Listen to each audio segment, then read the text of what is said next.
Ana acordou sobressaltada com o toque do telefone.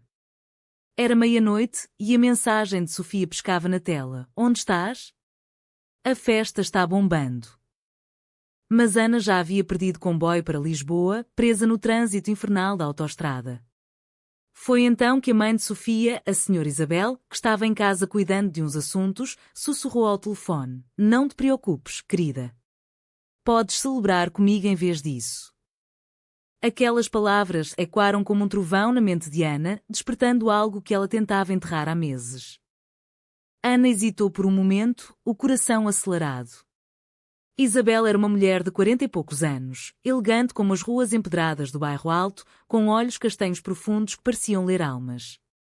Ana, com seus 25 anos, sempre a admirar em segredo, mas nunca imaginara que aquela admiração pudesse ser recíproco.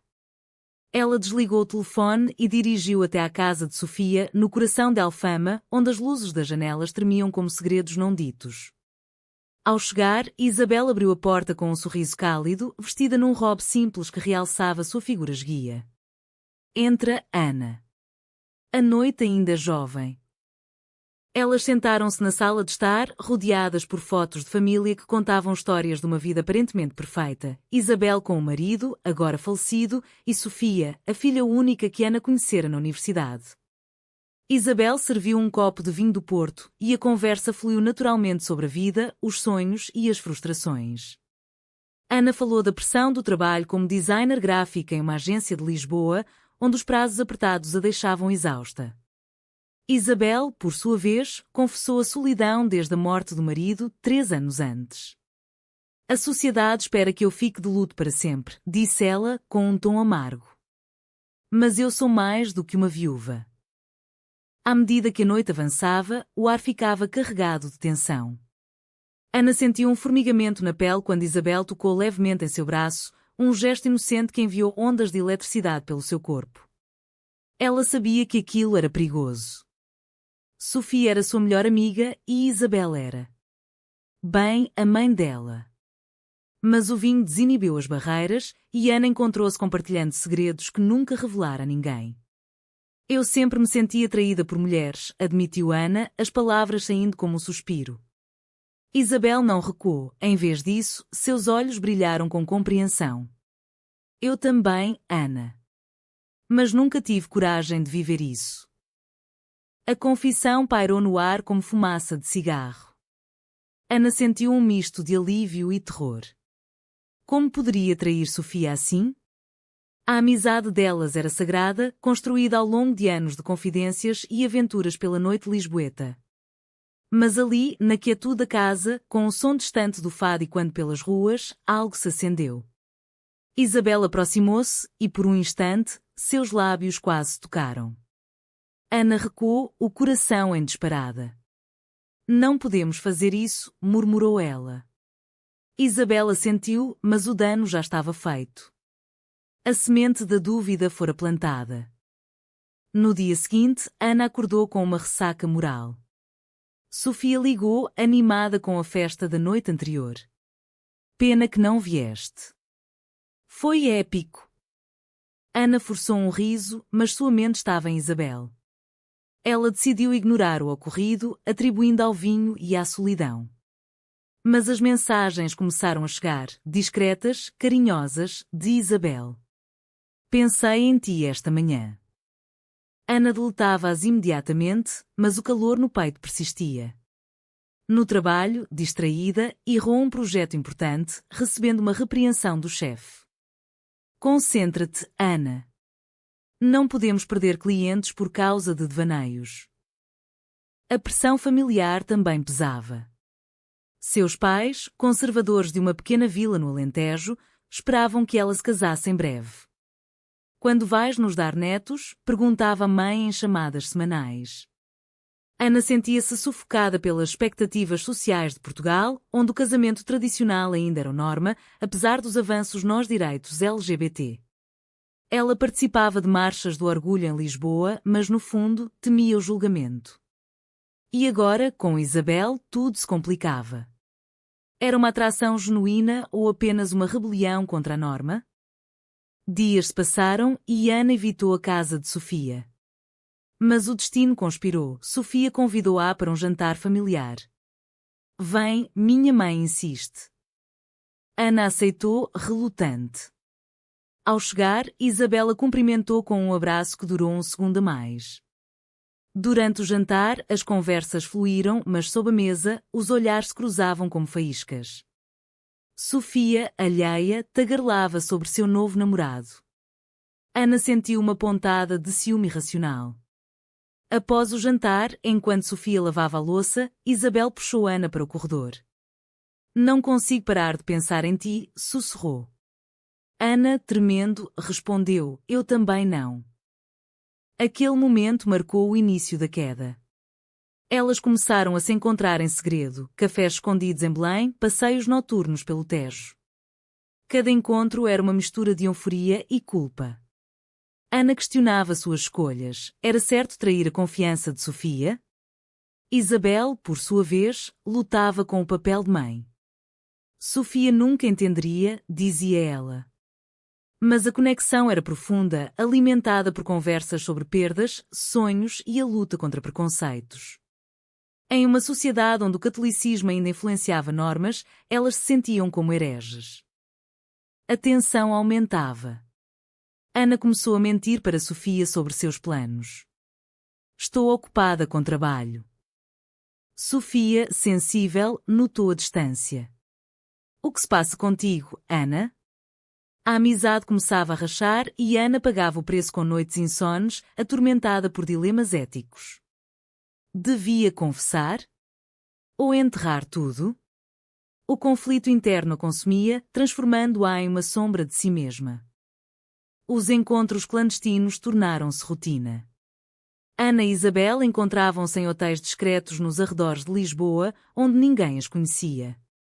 Cada vez, a paixão intelectual e emocional crescia, mas o medo de descoberta pairava como uma nuvem negra.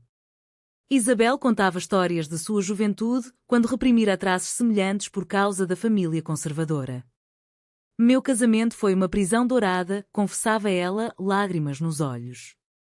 Ana, tocada, compartilhava suas próprias batalhas, o bullying na escola por ser diferente, a rejeição sutil de amigos que não entendiam. Mas a sociedade portuguesa, apesar de progressista em leis, o casamento gay era legal desde 2010, ainda carregava vestígios de preconceito. Em conversas com colegas, Ana ouvia piadas homofóbicas disfarçadas de humor. Essas coisas são modas, diziam. Isso fazia questionar, valia a pena o risco? A pressão familiar de Ana intensificava-se. Seus pais visitaram Lisboa, insistindo em apresentá-la a um bom rapaz da vila. É hora de assentar, filha. Ana fingiu interesse, mas por dentro, gritava. Sofia, entretanto, começava a suspeitar. Notava as ausências de Ana e os olhares distantes da mãe. Em um almoço, confrontou-a, está estranho ultimamente.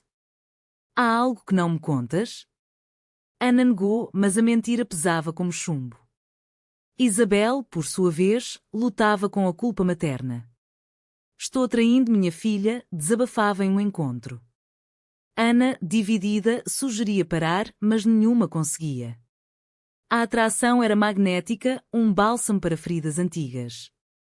Um incidente acelerou o drama. Durante um passeio em Sintra, cercadas pela névoa dos palácios, elas foram vistas por uma conhecida de Sofia. A mulher, fofoqueira, espalhou rumores. Sofia ouviu sussurros, tua mãe e tua amiga. Algo estranho. Furiosa, confrontou Isabel. É verdade?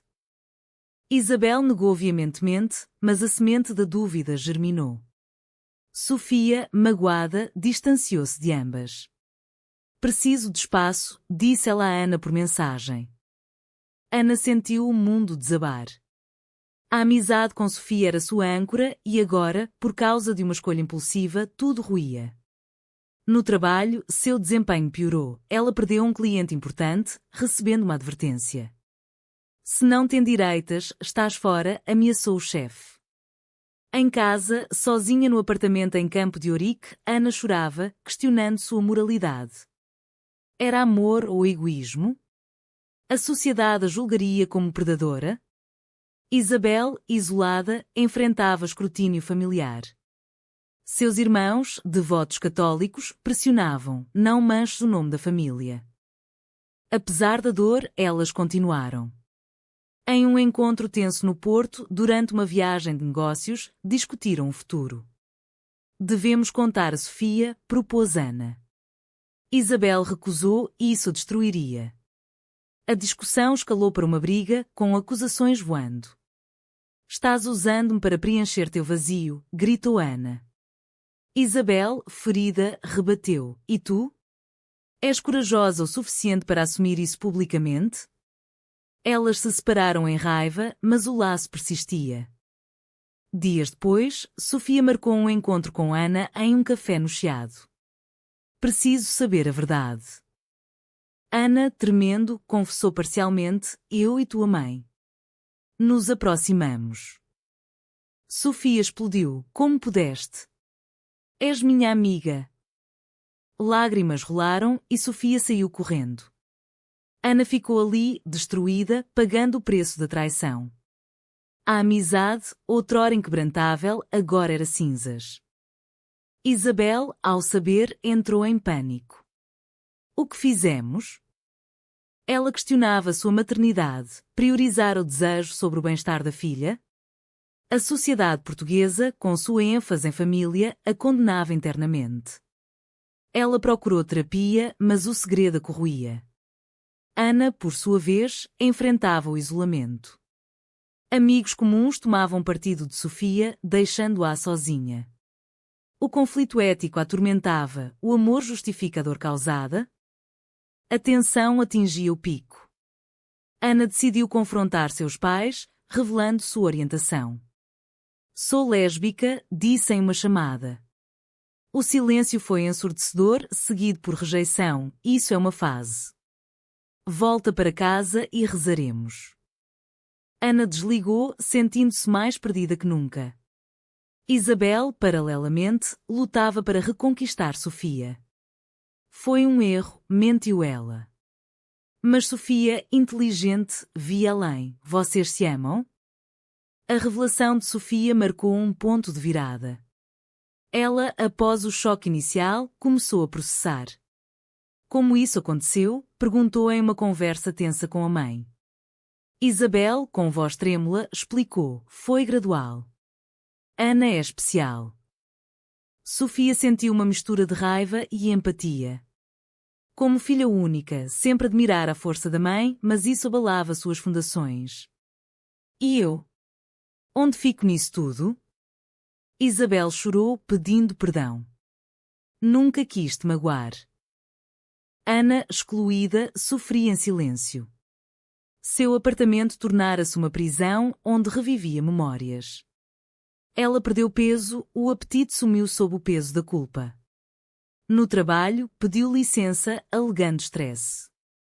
A agência compreendeu, mas o futuro era incerto. Ela refletia sobre as normas sociais. Em Portugal, o progresso LGBT era real, com eventos como o Arraial Pride em Lisboa, mas no dia-a-dia, o preconceito persistia, especialmente em famílias tradicionais. Sofia, decidida, procurou Ana. Em um parque em Belém, sob o sol poente, confrontaram-se. Por que não me contaste? Perguntou Sofia. Ana, lágrimas nos olhos, respondeu: tive medo de te perder. Sofia admitiu: eu também tenho segredos. Sempre soube que eras diferente, mas nunca imaginei com minha mãe. A conversa evoluiu para compreensão mútua. Sofia revelara sua própria bissexualidade em segredo, o que complicava tudo. Talvez eu entenda mais do que pensas. Mas a reconciliação era frágil. Isabel, ao saber do encontro, sentiu ciúme irracional. Sofia, minha filha, pensou. O triângulo emocional intensificava os conflitos. Ana e Isabel se reencontraram em segredo, mas o ar estava carregado. Devemos parar por Sofia, disse Ana. Isabel concordou, mas o adeus foi doloroso. Elas se abraçaram, sabendo que o preço era alto. Semanas passaram. Sofia tentou mediar, convidando ambas para um jantar. A tensão era palpável. Conversas superficiais mascaravam o abismo. Mas um brinde ao futuro quebrou o gelo. Sofia falou: eu amo vocês duas. Talvez possamos superar isso. Ana e Isabel trocaram olhares, esperança brotando. Mas a sociedade externa pressionava. Rumores chegaram aos ouvidos de familiares de Isabel, que a confrontaram: estás louca? Isso é escândalo. Ana enfrentou sua própria família novamente. Em uma visita ao Alentejo, confessou tudo. Seus pais, chocados, reagiram com raiva: não aceitamos isso. Ana saiu, coração partido, questionando se o amor valia o exílio familiar. Isabel, paralelamente, lidava com o julgamento de amigos. Uma viúva respeitável não faz isso, diziam. Ela se isolou, questionando sua identidade. O clímax aproximava-se. Sofia, em uma tentativa de unir, organizou uma viagem a Porto. No trem, as três conversaram abertamente. Revelações saíram. Isabel admitiu anos de repressão, Ana falou de sua jornada de autoaceitação, Sofia compartilhou suas inseguranças. Mas uma discussão eclodiu. Vocês me traíram, acusou Sofia. Ana rebateu: foi amor, não traição. Isabel mediou, mas o dano persistia. Em Porto, passeando pela Ribeira, o confronto final aconteceu. Sofia exigiu: escolham, eu ou isso. Ana e Isabel, divididas, hesitaram. Ana, corajosa, disse: não posso escolher. Amo vocês duas de formas diferentes. Sofia, magoada, virou as costas. Isabel seguiu a filha, deixando Ana sozinha à beira do Douro. Ana retornou a Lisboa destruída. O preço da honestidade era o isolamento. Ela procurou apoio em grupos LGBT, encontrando solidariedade. Muitos passam por isso, diziam. Mas a dor persistia. Isabel, com Sofia, tentava reconstruir. Perdoa-te, mãe, disse Sofia eventualmente. Mas o laço com Ana estava rompido. Meses se seguiram, marcados por reflexão. Ana, fortalecida pela terapia, reconstruiu sua vida. Voltou ao trabalho com vigor, criando campanhas pró-LGBT que ganharam prémios. Mas o vazio permanecia. Ela datava outras mulheres, mas nenhuma comparável a Isabel. A sociedade, aos poucos, aceitava, amigos a apoiavam e até seus pais, após tempo, ligaram: queremos entender. Isabel, por sua vez, dedicou-se a Sofia, mas sonhava com Ana. Elas trocavam mensagens esporádicas, cheias de saudade. Sofia, amadurecendo, incentivou: se é amor, lute por ele. Mas o medo de mais dor paralisava Isabel. O conflito moral a atormentava. Era certo priorizar o desejo sobre a família? Um evento catalisou a mudança.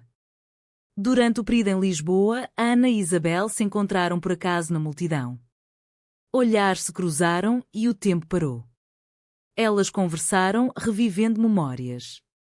Sinto tua falta, admitiu Isabel. Ana, forte, respondeu: eu também, mas e Sofia? Isabel revelou: ela nos apoia agora. Sofia, presente, confirmou: vi o quanto sofrem. Merecem ser felizes.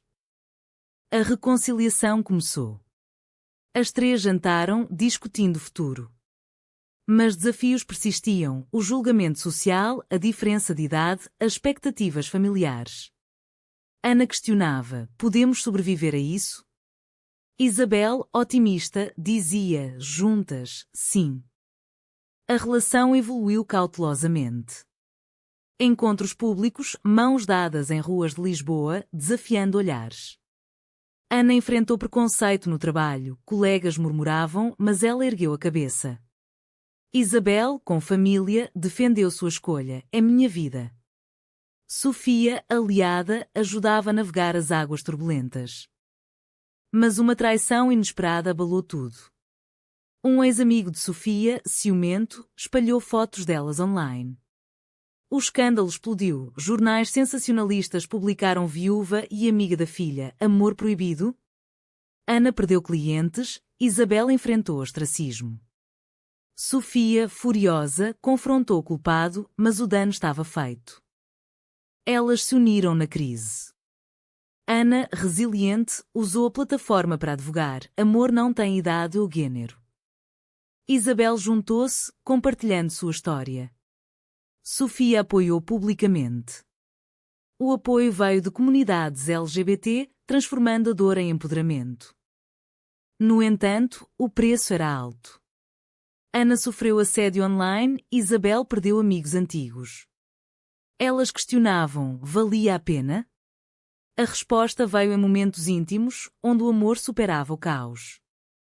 O escândalo eventualmente arrefeceu, mas deixou cicatrizes. Ana e Isabel, mais fortes, construíram uma vida juntas.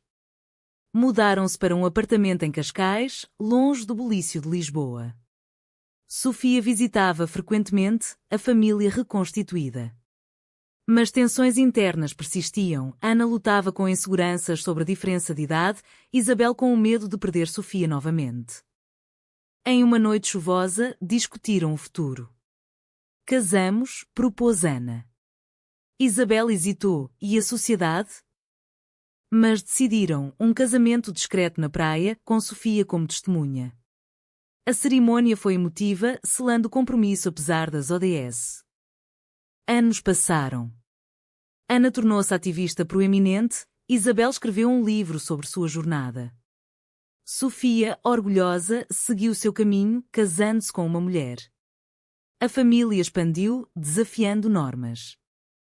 Mas reflexões permaneciam. O amor delas causara dor inicial, mas trouxera crescimento. Foi certo o caminho trilhado? As escolhas, cheias de controvérsias, levaram a uma felicidade autêntica. E você, leitor, acha que trair uma amizade por amor é justificável ou o preço da lealdade sempre deve prevalecer?